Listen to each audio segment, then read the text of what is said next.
fait média du jour, c'est ce coup de gueule qu'on a décidé de pousser ce matin dans ce grand direct des médias. Coup de gueule contre la procédure de désignation du futur président de France Télévisions. On nous avait annoncé la transparence absolue. On nous avait dit que cette fois, on allait savoir comment était désigné ce président. Donc à partir d'aujourd'hui, le Conseil supérieur de l'audiovisuel a un mois pour dévoiler le nom de l'heureux élu. Mais, il y a un mais, Jérôme Yannichenko, bonjour. Bonjour. Vous êtes notre expert média. Le seul problème, c'est que jusqu'à maintenant, on ne sait absolument rien de ce qui se passe en coulisses. Oui, tout juste sommes-nous au courant du nombre de candidats qui ont déposé un dossier. Le CSA l'a annoncé le 1er avril dernier. On sait qu'ils étaient 33 sur la ligne de départ. Mais depuis, silence radio, pas de nom officiellement dévoilé, pas de détails sur les projets de chacun. Aujourd'hui, on sait simplement que tous n'ont pas été retenus pour être auditionnés. Pour le reste, il faut se contenter de bruits de couloir et de spéculations. On peut aussi compter sur les déclarations de ceux qui avaient rendu public leur candidature et qui ont annoncé depuis qu'ils avaient été éliminés, souvent avec un courrier lapidaire de 4 lignes seulement, sans justification. C'est le cas de Marie-Christine Saragosse, la patronne du groupe France Média Monde, ou encore de Didier Quillot, ancien dirigeant de la Gardère Active, ou dans un autre genre de Cyril Hanouna, qui ont annoncé la semaine dernière qu'ils ne faisaient pas partie des candidats sélectionnés sur la shortlist du CSA. Pour les détails, on repassera. Un manque de transparence qui en agace certains. Et parmi eux, Rachid Arabe, ancien membre du CSA, qui répondait à Guillaume Durand sur Radio Classique en fin de semaine dernière. Est-ce que vous avez le sentiment justement qu'une sorte de manipulation est en cours ? Manipulation, je ne saurais pas dire les choses d'une façon aussi définitive. Énorme surprise, grande surprise, mais finalement tout à fait attendue, puisque, comme je l'ai écrit dans le livre, je trouve dommage que cette procédure soit manque de transparence et se fasse quasi en catimini, c'est-à-dire que ça ne se passe pas sur la place publique. Le public a le droit de savoir comment on nomme ses présidents.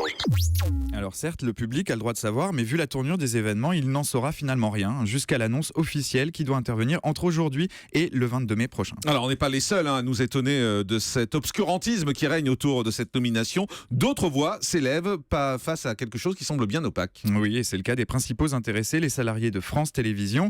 Hier, des membres des rédactions de France 2 et France 3 se sont émus de cette situation dans une tribune publiée dans Le Monde. Je cite, « À un moment crucial de l'histoire de notre groupe où l'État nous demande de faire toujours plus d'économies et où les 10 000 salariés sont inquiets pour leur avenir. Le CSA nomme à l'abri des regards et dans la plus grande opacité notre nouveau président. » Ils ajoutent que les citoyens et salariés sont tenus à l'écart des débats autour de l'avenir de la télévision publique.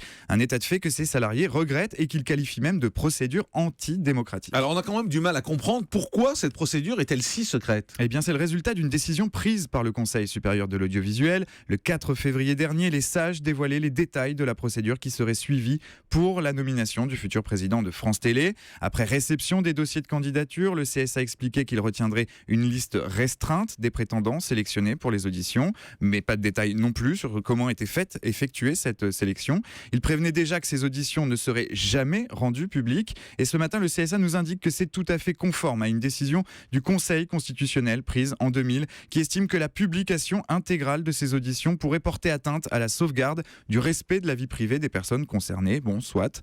Quant à la non-divulgation des noms de ceux qui sont encore en piste, il suffisait d'après cette procédure qu'un seul d'entre eux décide de la jouer incognito pour que l'ensemble de la liste reste secrète. C'est donc le cas dans l'affaire qui nous occupe ce matin. Il ne nous reste donc que nos yeux pour pleurer ce matin et il reste aux sages du CSA à décider, tout seul, comme des grands, dans les bureaux feutrés de la Tour Mirabeau, du nom de celui qui prendra les commandes du paquebot France Télé à partir du mois d'août prochain.